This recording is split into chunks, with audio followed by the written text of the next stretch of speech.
আপনারা যতই হামলা করেন জুলাইয়ের পদযাত্রার পথ রুদ্ধ করতে পারবেন না। আপনারা যতই হামলা করেন এনসিপির পক্ষে যে গণজোয়ার তৈরি হয়েছে সেই গণযাত্রার পথকে আপনারা রুদ্ধ করতে পারবেন না। সেই গণজোয়ারকে আপনারা রুখে দিতে পারবেন না।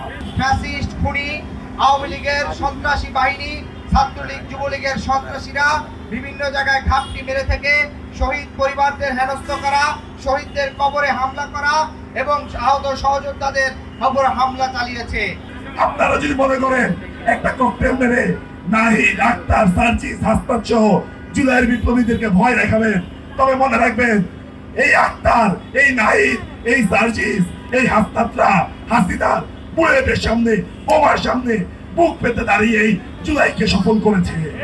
সেদিন বিকালও এই কেন্দ্রীয় কার্যালয় ককটেল মেরা হয়েছে। পরবর্তীতে তার ৩-৪ দিন পরে, তার পরের দিনে আমরা দেখেছি আমাদের নিচের নেতৃবৃন্দরা যখন সেখানে কথাবার্তা বলতেছিলেন, সাংগঠনিক আড্ডায় ছিলেন, তাদেরকে লক্ষ্য করে ককটেল মারা হয়েছিল। সেখানে আমাদের 4 জন সহযোদ্ধা আহত হয়েছিলেন। এরপরে সেখানে আমরা আইনি সহযোগিতার জন্য মহানগরের নেতৃবৃন্দ রমনা থানায় একটি মামলাও দায়ের করেছিল, কিন্তু আমরা এখন পর্যন্ত সরকারি কোনো পদক্ষেপ দেখতে পাইনি।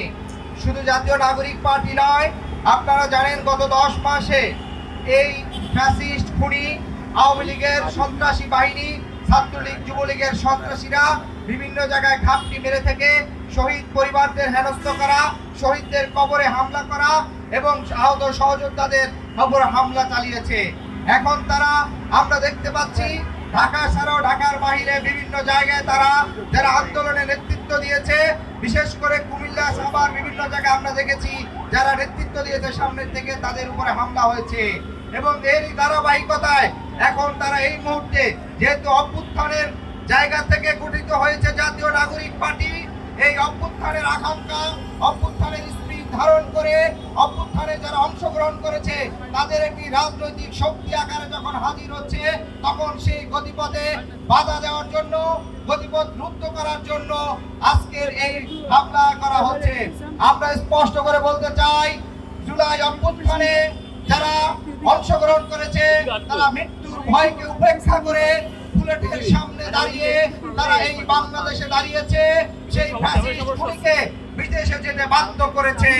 আপনারা মনে রাখবেন, প্রতিবেশী রাষ্ট্রের বিলম্ব হয় কেন? এত বিলম্ব হয়? একটা গুরুত্বপূর্ণ পার্সনের উপরে, বিপ্লবের নায়কের উপরে হামলা হয় কেন? ওই দিন শর্ট টাইমে আপনারা সেই কালপিটকে শনাক্ত করে আপনারা ওই দিন শর্ট টাইমে আপনারা কোনো পদক্ষেপ গ্রহণ করতে পারেন না।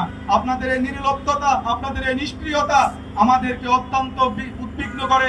আপনারা কার এজেন্ডা বাস্তবায়ন করছেন?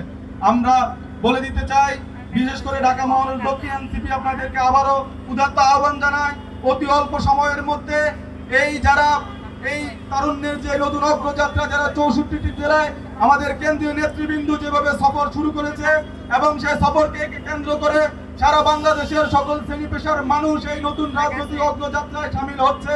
সারা বাংলাদেশের মানুষ যেভাবে স্বাগত জানাচ্ছে, এটাকে মনোবল ভাঙিয়ে দেওয়ার জন্য যেভাবে আমাদেরকে উপরে হামলা চালানো হচ্ছে, এই তৎপরতার কারা চেষ্টা করছে, কারা এই হামলা করছে, এটা উদ্ঘাটন যদি আপনারা করতে না পারেন, আপনাদেরকে আমরা জবাবদিহিতার কাতারে আনার জন্য বাধ্য করবো ইনশাআল্লাহ।